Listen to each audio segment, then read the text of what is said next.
Welcome to another episode of Personal Brand Blueprint. I'm Dave Polykoff, founder of ZenPost.com. That is your blueprint for giving business pros like you the tools, templates, and tactics to attract, convince, and convert your dream clients online. Again, check out ZenPost.com to learn more about how you can launch, grow, and monetize your personal brand today.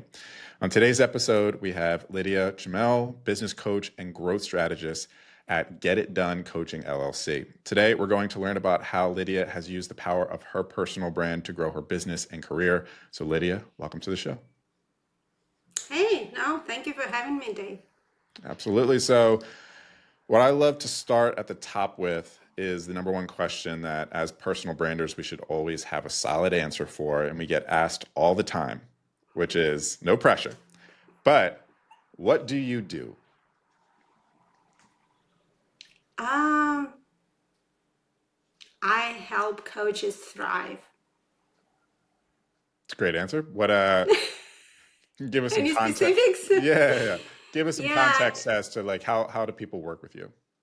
absolutely. And I've been coaching for the last eight years through various modalities and various niches of coaching. So I ended up where I am today because, I strongly believe that our world, in these turbulent and these unstable times, need more coaches because then these coaches can help people and then, people can live better, healthier, happier. So I'm kind of I want to help at the root of the problem. So there are more coaches and then they're helping more people. So that's kind of my why, I guess.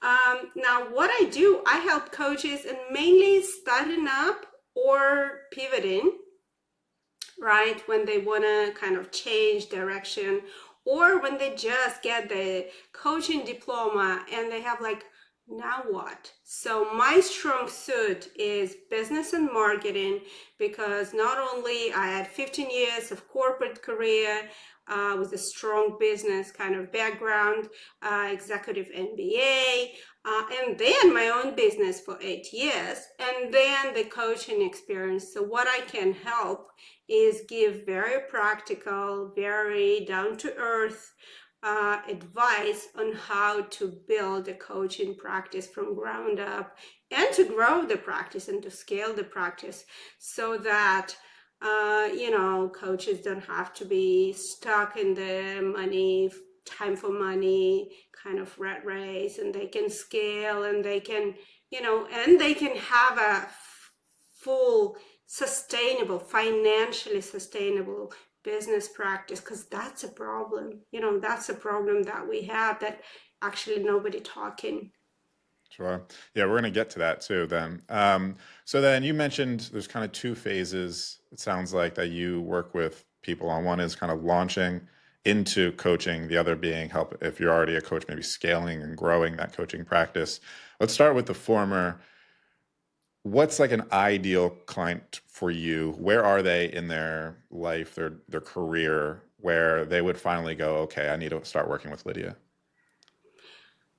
Well, if the former that like they want to grow or scale or shift because either the life circumstances change or the kind of reach a phase where the calendar is full, but it's they're not earning as much as they would like to earn, so they want to change the business model, right? So that's why where I come in with the business and the marketing kind of side of things, right? Where I can help them change the business model, diversify their coaching portfolio, right? Or the product suite that they're offering, not just coaching one-on-one, but the digital coaching, which is chat-based coaching, and the digital products and the group coaching and the mastermind, and then whatever that could be, maybe speaking, depending on the person, right? But they definitely can diversify their product suite or their services suite to be able to scale, get the leverage, get more leverage products or through building the personal brand, right? So, whatever way it is, because, if this is the personal brand way, there could be speaking gigs, that could be a book, so depending which way they want to go, that's where I come in to design the strategy for them to go forward.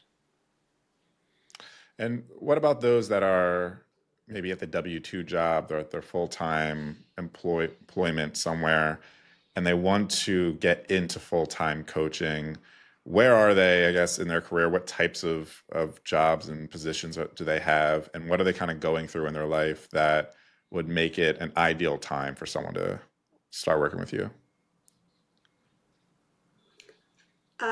You're speaking to someone who is changing, or at the beginning of their past. Someone who's at the beginning, who wants to become a coach. Right. Sorry, you were breaking up a bit. So yeah, at the beginning, actually, majority of my clients still have their job, and honestly, I support that because I think desperate coach is the worst type of coach, right? It's really, when you're making a discovery call / sales call, or you're writing your content, when you sound desperate, like this is that's not going to go well.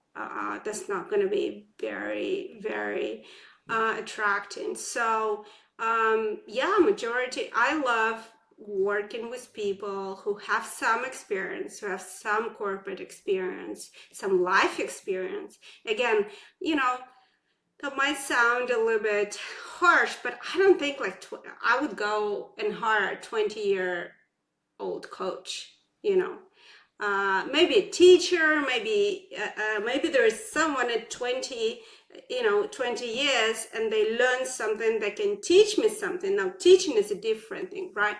But when you're hiring a coach, it's very important, not just the specifics, but like the background and the experience. So I love working with people at least kind of 10 plus experience in life, meaning adult life, and then some family or traveling or corporate, or whatever, because I think that gives the depth, um, and that gives the ability to see things kind of how you say it, not portrait, or not small, but how Kind you of call wide. that, panoramic, this picture. When you can make the panoramic picture, you have a much wider view when your client is sharing something. I think, again, coaching is a universal tool. If you learn it well, you can coach pretty much any, without knowing the specifics of the industry, of the topic. But you need to have the depth of the experience in your own life, whatever it's been. It could be, again, it could be travel, it could be corporate, it could be family, it could be, if I start telling you my story, it's going to take another couple of hours. But it just brings something that will give you the ability to do what coaches must do, uh, uh, to show something that person would not be able to see without a coach, right? I think people still misunderstand the role of the coach versus like the teacher or the trainer. Training a trainer is one thing, and again, it could be 18, 17, whatever, 20-year trainer is fine, but a coach is someone that listens to you, and that's one key skill. And then second, just show you, spotlight the area that you would not even think about, and that only can happen if the coach has some kind of broad worldview, and been some things, read something, and continuous growth, like that's the thing that coaches must do, just continue growing. Anyway, so that's who is my ideal client, people 35 plus with experience, and they want to now, they want to give back, they want to share, they want to serve, they want to do good to the world. It's an interesting point you made about the difference between a teacher and a coach, being that it's kind of a combination. Like a teacher knows information and can regurgitate information to you, but a coach is kind of applied information in their life, experienced it, maybe failed, learned, grew a process, and now is able to give their unique take on that information, their lived experience on that information, and teach you, new ways of doing it or new information based on their experience. So it's an interesting thing you just mentioned there. Um, so you talked about, brought up your story, and you have an interesting story. No, we don't. Maybe let's get the Cliff Notes version of it, because you mentioned it could be a while. But I know you have a really interesting story in the sense of you've gone down the path of kind of coach consultant, and had your offer before under a separate offer, and you've grown. You've used kind of your personal brand at that time to really grow that offer. Can you kind of, one, give us an idea of what that offer was, and then two, how you were using your personal brand to promote that offer through content creation? No, of course. So back in 2014, so I left corporate and I started my first business. And then I realized that, having my own business just requires me to step up. So that's the first time I went into self-development, self-growth, started to read stuff, and then I shared it like very genuinely on my social networks, Instagram, Facebook at that time. And I saw a lot of attention. At that time, it was like very, very new, still kind of very at least in in Russian market where I was sharing that. So I started gaining attention, gaining people, audience, like asking me questions and just wanted me to share more. So I would just keep sharing my story, and at some point I'm like, okay, well, it feels like people are interested. Why not get them together and do? So the thing that I'm doing on my own, kind of start exercising, or doing a particular diet, or doing whatever myself, the thing that I was doing anyway, and I was already sharing about it. I say, hey, let's do it together. And obviously first couple of times it was free, and I got like, even first time it was like 50 people. I'm like, oh my God. I was not ready for that, but it's okay. So I get the WhatsApp chat, like very basic tools. There wasn't even any tools that I knew to use, but yeah, and first time it was free, second time I think as well. And then I thought, well, I think it would be beneficial to get some money from these people. It was even before I got my coaching degree, honestly. All I did was kind of the inspiration, motivation, messages, daily check-ins. What I now know as a certified habit coach is the basis of kind of building the habit and stuff like that. And then I also got some sponsors, because I thought, well, wouldn't it be nice if whoever went through the whole challenge get a prize? So I talked to some other friends that I have, and I'm like, hey, you have a beauty salon. Do you want to give a certificate to people who go through the whole challenge? They're like, sure, of course. So there were some prizes, and it just took off. I think third time I had like 150 people, like very quickly. Again, it was very new at that time. And then I just keep sharing. I just keep doing this thing. Then I got my coaching degree, and I got more structured programs.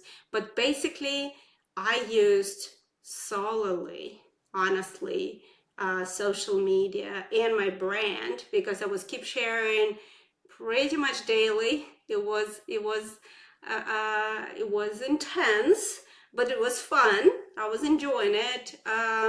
So yeah, through this, I was keep, bringing either the short challenges or longer courses, and that's how I built my first business, first by myself, then with my sister as a partner. We were doing the longer courses with her together.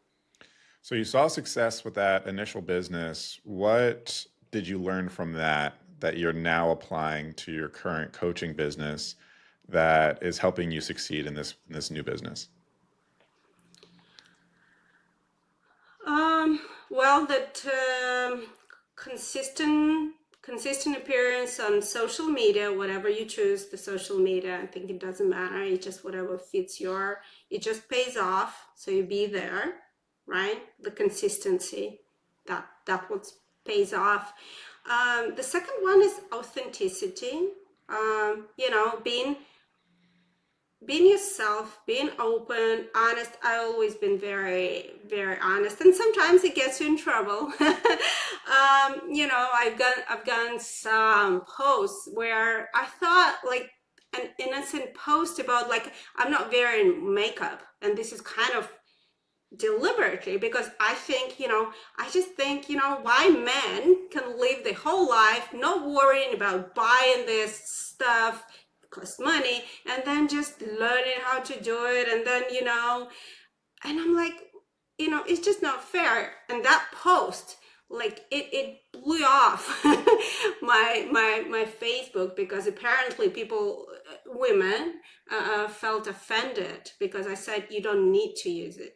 This is I said this has to go away because honestly we don't need it anyway. So and I'm just being myself, and that's what I try to do, understanding that you will get polarized views, you will get polarized comments, but then you will get people who will be your kind of true fans. And I think like this is the biggest one. As much as you can be as you are, the way you speak, and kind of share what you do, that might seem to you like, that's the way you do things. So it might seems to you kind of not worth sharing, but when you share it, you get again, you get polarized views, but you also get your most kind of fans, your most people who will see you, they will understand you, they will respect you. So yeah, I guess again, don't try to be someone else, don't try to be smarter than you are, don't overthink.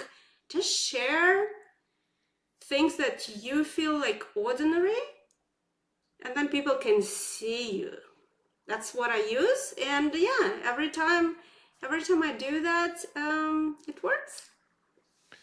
You mentioned that you work with coaches to help them grow their coaching career, and you had kind of given a plug for personal branding as kind of part of that. What are some of the things that you're advising coaches to do to improve their personal branding and help that grow their business? Yeah.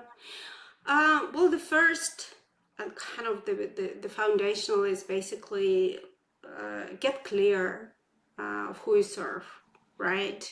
And I know it's been a trouble for me, and it's a trouble for a majority of my clients, but um, there are more coaches. Like every day, new coaches come out in coaching. So there are more and more. So the market is getting saturated, right? Now, the second thing is um, uh, coaching is the universal tool, right? Again, it's good, but it's also not so good because you have to choose, and it's the choice, honestly. So I know it's difficult, but if you want to build your brand, the first steps in building your brand is being specific, right? Now, people ask me, can I be just myself and build a brand just on me, who I am as a coach? Now, you can do that, right? I did that in the beginning of my career, but uh, our lives are usually much more diverse, right? We have, we try this, we do this. So you can do this. It will just take, I think it will take longer. So if you want the fastest way through personal brand, stay specific to the topic, which is like 80%, whatever, 60 to 80% of your content should be very specific. And then the rest can be about you, your personal life, you kind of sharing what you do. Now, I think this is just the fastest way to coaches to build traction. And then once they build traction, they can go wider, in terms of sharing more, or they can switch. It just, people don't realize that building a brand, and maybe Dave, you can correct me here, but it takes time. Usually it takes time of consistent, which is like, I don't want to say daily, but it's consistent, like really consistent posting, sharing on a particular platform. Again, what people don't realize, be specific. And this is another suggestion of mine in the beginning. Just pick a platform, focus on one platform. Please don't. I love Gary V, and he's saying, 50 pieces of content every day on every platform you can even imagine. He's right, but he has a team of whatever, 50 people working for him, guys. And coaches usually one man show or one woman show with the family, with the job. I mean, it has to be one. I call it the rule of one. Kind of pick up again, if you're starting out, one problem you solve, one solution, one client, one platform for 1 year. Rule of one, stick to it for 12 months. You're gonna get success, even if you're like mediocre, which I hate to say this, but if you keep doing this, you will get traction, you will get success, even if you're not kind of a superstar in this space. I love the point you made about consistency and how it does take time. I kind of liken that concept to the idea of you trying to get in shape or lose weight, and you start your diet on January 1st, and you shouldn't expect to have your ideal prime body by January 7th, right? It's Right. and just because you maybe Yeah. did 10 push-ups on January 1st, you shouldn't look in the mirror January Yeah. 2nd and expect, Do do do you know that? Do you know? Oh my God, I forgot the name, but I think it's around. I think it's around 12th of January. There is a national give up day, or not national, but yeah, international give up day. did not know that. And that's like, if you're Yeah. going to give up, just do it now. No, it's because by whatever 12th, I think it's 12th, but I gotta check. By 12th of January, 91% of people give up. So they call it International Give Up Day. So people start on 1st of January and they expect the result by whatever 10th or 12th, and they just give up. That's the reality. Yeah. Yeah, it's because they don't see, they need immediate results. And the hard thing, you need to do the hard thing consistently for a long period of time before you start to see even tiny bits of signs of success. And then that starts to compound over time. But yeah, that's the difficult part, is just doing the boring thing consistently for a long time. At least a year before you start seeing something. And yeah, same thing with like your diet, with your fitness. You're not, you look in the mirror the next day, you're not going to see that six pack, but you eat the boring food long enough, you do those sit-ups long enough, eventually you start to see signs of looking a little slimmer, little tighter, and then you know by beach season you're happy with your results. Yeah. So you help people transition from having a full-time employment W-2 employee into coaching. um, What would you say, like why would someone need your service? What would you say to someone who's like, you know what, I'm going to try to do it on my own? What are some of the mistakes that you typically see people are making and why they should use you? No, sure, absolutely. Uh, I mean, it's hard. Let me start by that. It's really hard. Again, we just said that you need to do consistently something for a long period of time before you see the results. And add to that the job, the family, and maybe some personal kind of growth issues, personal development issues that you want, you're kind of working on. So it's very hard to keep this on the top of your mind, right? It's very easy to skip it, to give up. And one of the mistakes that I see, people start and then they don't see the results, so they think they're doing something wrong, or it's a wrong niche, or it's a wrong, wrong client, wrong platform, whatever, and then they change. So this is the biggest mistake. Again, I am guilty of that mistake. I'm very ambitious, impatient, and kind of a person, loving the challenge, when I don't see the result very quickly, I have the urge to change something. Okay. And I changed the platform, or they changed the platform, they changed the product, they changed the whatever, and basically they get back to zero, right? And they restart, and don't see the result, and then ultimately give up. So that's where I can be of help. I have some sort of accountability coaching. I told you, the chat-based coaching, which is very affordable, but I'm there with them, and whenever they have the valley of desperation, or kind of this thought of maybe it's kind of not working, I should rethink. One of the ways I did it, I'm like, oh, I need to buy this new course. So I would stop doing what I was doing. I would buy this course, put all my energy and time. And, again, we have to think that you have very limited energy and time that you can spend on your business. So I would spend all of that on a new course, then restart.